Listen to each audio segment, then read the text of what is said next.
Hello everyone, this is your master teacher Surabhi Gupta from Vedantu and मेरी कक्षा में आपका स्वागत है। वेलकम टू टुडे सेशन, जहां पर हम लोग करने वाले हैं NCERT solutions of the chapter pastoralists in the modern world. Now guys, pastoralists in the modern world का फुल चैप्टर एक्सप्लेनेशन मैंने ऑलरेडी इस चैनल पे दे दिया है। अगर आपने अभी तक नहीं देखा है तो उसका लिंक डिस्क्रिप्शन बॉक्स में बहुत बढ़िया तरीके से पढ़ाया है। Make sure that you watch that video. ये चैप्टर आई थिंक मेरे हिसाब से बहुत इंटरेस्टिंग चैप्टर है, बहुत रिपीटेड। एक होता है ना, आपको दिखाता है कि हिस्ट्री किस तरीके से मूव करता है, किस तरीके से एक पैटर्न में चलता है। ये चैप्टर बहुत अच्छी तरीके से उस चीज को दर्शाता है। जैसे इंडिया में पैस्टोरलिस्ट के साथ ब्रिटिश पॉलिसीज ने इम्पैक्ट किया था, वैसे ही अफ्रीका में भी ब्रिटिश पॉलिसीज का इम्पैक्ट देखा गया। किस तरीके से देखा गया, क्या इम्पैक्ट था, किस तरीके की जिंदगी उनकी बदल गई और आज कैसे चल रही है। You know, this chapter is all about that. तो it's a very interesting chapter, जरूर उसको देखना अगर अभी तक नहीं देखा है। आज हम इसके एनसीईआरटी सॉल्यूशंस करेंगे। Now guys, नॉर्मली मैं हमेशा बोलती हूँ कि एनसीईआरटी के क्वेश्चन सॉल्व करना बहुत ज़रूरी है, क्योंकि डायरेक्टली चाहे बोर्ड एग्जाम्स हो, चाहे 9th स्टैंडर्ड के फाइनल एग्जाम्स हो, डायरेक्टली किताब से क्वेश्चन उठाने का हैबिट होता है हर टीचर का। और इस चैप्टर का स्पेशली, क्योंकि इस चैप्टर में बहुत अच्छे क्वेश्चन दिए गए हैं बुक के पीछे, राइट। तो हम ये क्वेश्चन करने वाले हैं। मेक श्योर कि आप मेरे साथ वीडियो के तक रहो। छोटा सा वीडियो होगा, सारे क्वेश्चंस हम रिवाइज करेंगे। ऐसे ही आप ये क्वेश्चंस याद कर लो, ये भी काफी होंगे फॉर द चैप्टर, क्योंकि क्वेश्चंस बहुत कॉम्प्रिहेंसिव है। ठीक है, सो लेट्स क्विकली बिगिन। अगर आपने अभी तक वीडियो को लाइक नहीं किया है, जल्दी से लाइक कर लो। Do not forget to subscribe to the channel. As you guys know कि वेदांतु क्लास 9 चैनल हमने शुरू किया था स्पेसिफिकली फॉर क्लास 9 स्टूडेंट्स। मैं यहाँ पर बहुत मेहनत करती हूँ टू एंश्योर कि क्लास 9 एसएसटी आपको कभी टफ ना लगे, आपको बहुत मुश्किल ना लगे, और मुश्किल लगे भी तो मैं थोड़ा आपकी ज़िंदगी आसान कर पाऊँ। ठीक है, तो जल्दी से चैनल को सब्सक्राइब कर देना अगर आपने अभी तक नहीं किया है तो। Alright, also before we start, sorry for my voice, मेरा गला खत्म हो चुका है, but I did not want to miss this class, क्योंकि एक हफ्ते से क्लास मिस हो रही है। So please bear with my voice, right. Today I will do what others won't, so tomorrow I can accomplish what others can't.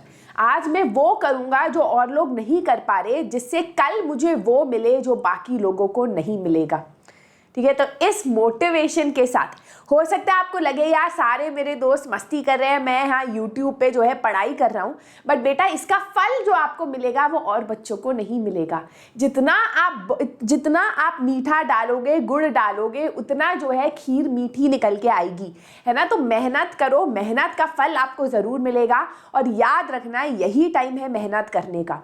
ठीक है, चलो let's start. Schedule of the week काफ़ी इंटरेस्टिंग है। कल का सेशन हो नहीं पाया था, वो होगा जिसमें वी विल टॉक अबाउट कि सिविक्स को कैसे पढ़ना चाहिए, सिविक्स इतनी कंफ्यूजिंग कैसे है, वो अब मतलब इस हफ्ते किसी और दिन मैं करूँगी। पैस्टोरलिस्ट इन द मॉडर्न वर्ल्ड आज हो रहा है। कल जो है पॉपुलेशन का हम फुल चैप्टर एक्सप्लेनेशन करेंगे along with NCERT solutions. Top 20 questions from population भी करेंगे। फिर हमारा एक बहुत अच्छा एक सेशन होने वाला है called super scorer session. Super scorer session होगा एक तरीके का MCQ सेशन, जिसमें हम लोग क्विज करेंगे, और क्विज के थ्रू पूरे सिविक्स का सिलेबस रिवाइज करेंगे, क्योंकि वंस एक तरीके से हमारा सिविक्स ऑलमोस्ट खत्म है। थोड़ा सा जो बचा है, उसके अलावा जो भी हमने चैप्टर्स कर लिए हैं उसका हम लोग सुपर स्कोरर सेशन करेंगे। हाँ, सिविक्स हो जाएगा ना हमारा शायद।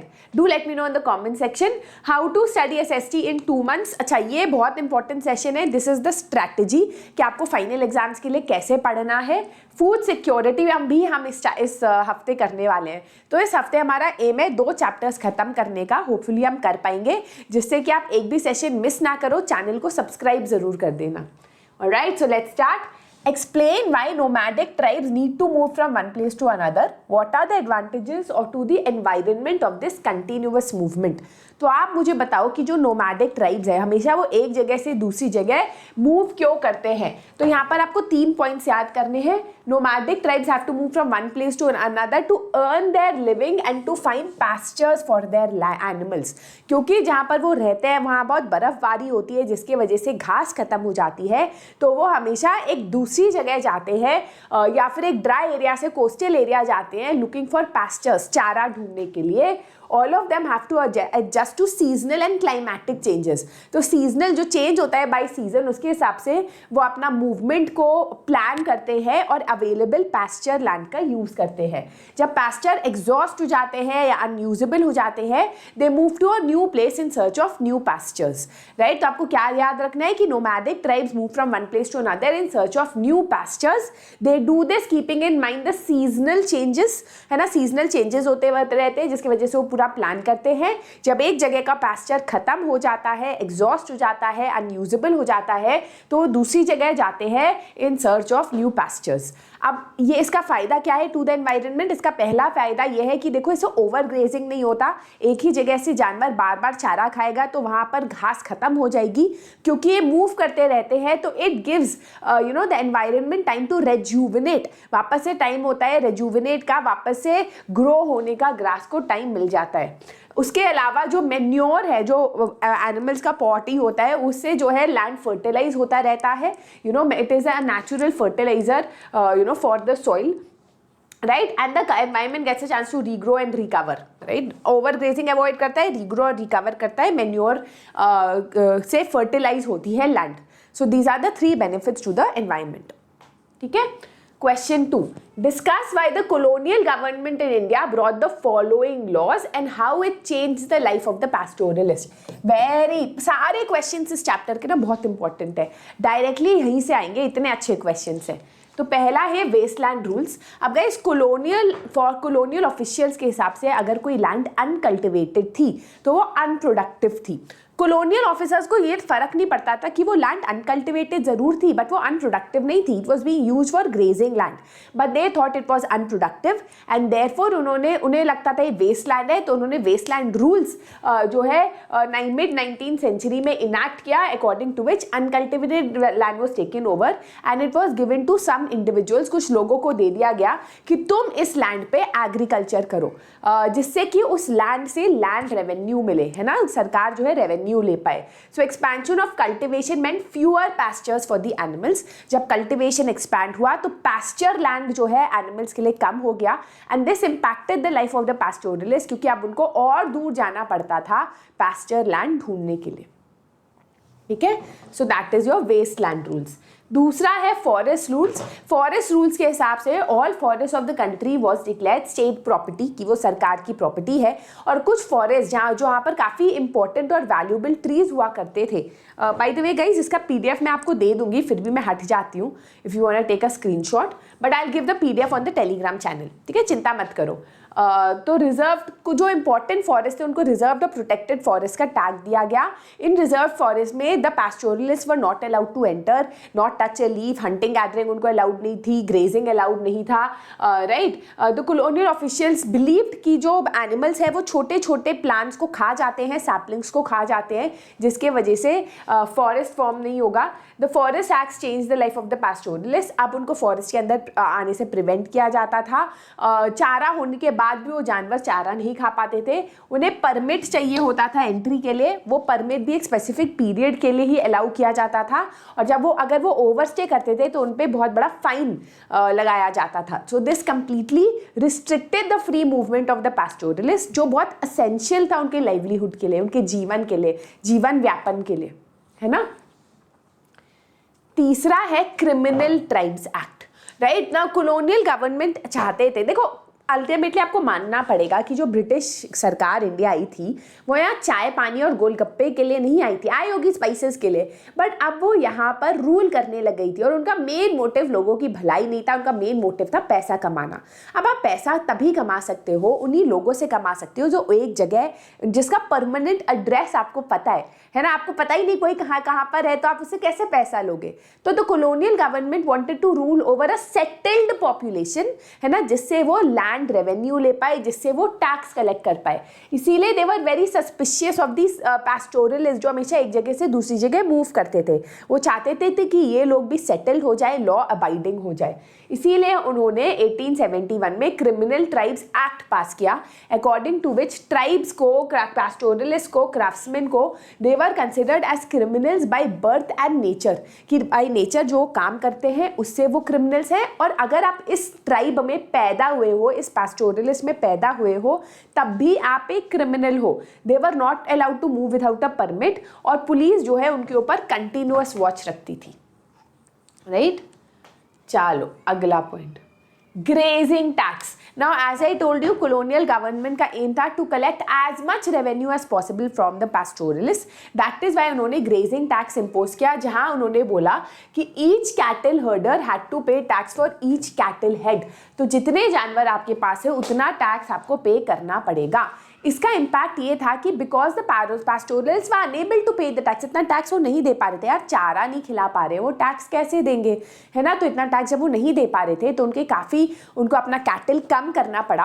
दे had to reduce the number of cattle in their herd.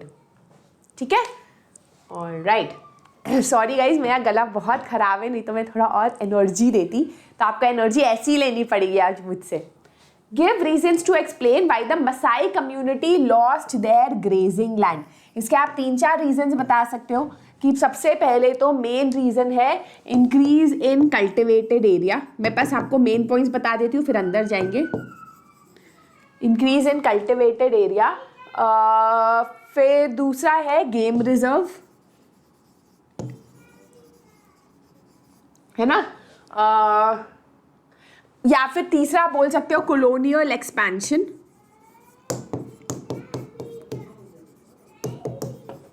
ठीक है, ये तीनों मेन पॉइंट है. तो पहला है territorial expansion of the British. तो बिफोर कॉलोनियल टाइम्स ब्रिटिशर्स के आने से पहले मसाई लैंड बहुत बड़ा हुआ करता था. नॉर्थ केन्या से steppes, it says over North Kenya to the steppes of northern Tanzania, है ना. बट इन द लेट 1885 में मसाई लैंड को डिवाइड कर दिया गया बिटवीन 2 colonial powers. एक है British Kenya and German Tanzania. ठीक है, टांजानिया को आप टांजानिया भी लिख सकते हो. जो बीच वाला पार्ट था इस पूरे एरिया का, that is southern Kenya and northern Tanzania, वहां पर मसाई को फोर्स किया गया to live. And that area was arid, वो ड्राई एरिया था, वहां पर कुछ उगता नहीं था. they were pushed to arid land with little rainfall and poor pastures. तो पहले जो उनके पास इतना बड़ा लैंड था, अब वो नहीं रहा. That was one main reason why they lost their grazing land. Second is expansion of cultivation. India की तरह वहाँ भी all uncultivated land was seen as unproductive. तो जो भी uncultivated land था वहाँ पर colonial powers ने encourage किया for cultivation, जिसकी वजह से grazing land और कम हो गया. तीसरा है गेम रिजर्व. काफ़ी ज़्यादा जो मसाई लैंड था उसको गेम रिजर्व में कन्वर्ट किया गया. For example Maasai Mara, Samburu National Park in Kenya and Serengeti Park in Tanzania. यहाँ पर पास्टोरलिस्ट को एंट्री अलाउड नहीं थी. It was used for hunting, it was used for as a national park, but pastoralist को entry नहीं allowed थी. ठीक है, ये 3 मेन रीजंस हैं.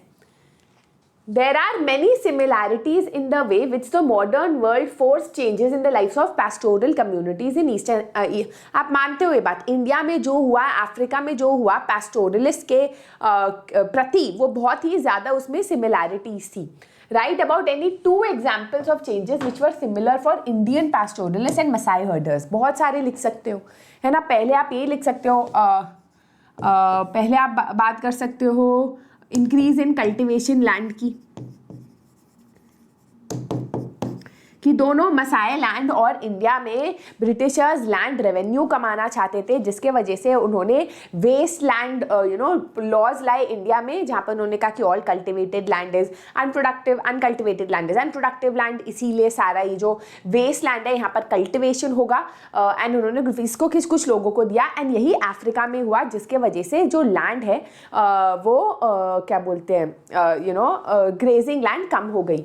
दूसरा आप एग्जाम्पल दे सकते हो इंडिया में फॉरेस्ट लॉज, जिसकी वजह से कुछ फॉरेस्ट को रिजर्व फॉरेस्ट घोषित किया गया और वहाँ पास्टोरलिस्ट की एंट्री अलाउड नहीं थी विदाउट अ परमिट. और अफ्रीका में गेम रिजर्व डिक्लेयर कर दिया गया था. कुछ नेशनल पार्क्स डिक्लेयर कर दिए गए थे. वहाँ भी जैसे मसाई मारा, जहाँ एंट्री अलाउड नहीं थी मसाई ट्राइब की, पास्टोरलिस्ट की, वहाँ पर हंटिंग हुआ करती थी. ठीक है, तो आप कोई भी एग्जाम्पल दे सकते हो. Game reserve, forest life act, है ना. Alright, Okay, so guys, that is it. These were all the questions of the chapter of pastoralists in the modern world. Now, जाने से पहले I want you to do one activity for this chapter. Homework question है आपके लिए. आपको मुझे 2 tribes के नाम बारे में बताना है. एक हिमालयन ट्राइब. आई नो ये होमवर्क आप कहोगे मैम हमें नहीं लिखना कमेंट सेक्शन में, बट ट्रस्ट में बहुत मजा आएगा जब आपको रियलाइज होगा कि आपको कितना याद है. हिमालयन लैब, एक जो प्लेटो में रहता है, प्लेटो वाला जो कोस्टल एरिया में साइक्लिक मूवमेंट करता है. एक ट्राइब आपको बताना है दोनों में से, और उनका मूवमेंट के बारे में बोलना है कि वो कहाँ से कहाँ किस टाइम पे जाते हैं. ठीक है, नेम ऑफ द ट्राइब, उनके मूवमेंट के बारे में, राइट. 1 हिमालयन ट्राइब, 1 प्लेटो और कोस्टल ट्राइब. ये आपका होमवर्क क्वेश्चन है. अगर आपको मुझसे पर्सनली कभी बात करनी है, you can also follow me on my Instagram surabhi_nerd_alert. वहाँ आओ, मुझसे बात करो. इस सेशन का PDF आपको टेलीग्राम पे मिल जाएगा, जिसका लिंक आपको डिस्क्रिप्शन बॉक्स में मिल जाएगा. And that is it. I hope you like today's session. कल हम लोग करने वाले हैं पॉपुलेशन का पूरा full chapter explanation. Make sure that you come for that session. Is going to be a live session. Video अच्छी लगी तो लाइक करना मत भूलना. Share this video with your friends guys and subscribe to the channel. अगर आप लोग ज़्यादा से ज़्यादा बच्चे हमारे चैनल पे लाओगे तो we will be able to grow and give much better videos to all of you. तो मेक श्योर कि आप इसको शेयर और सब्सक्राइब जरूर करना. This is your master teacher Surabhi signing out. Bye bye. Have a great day.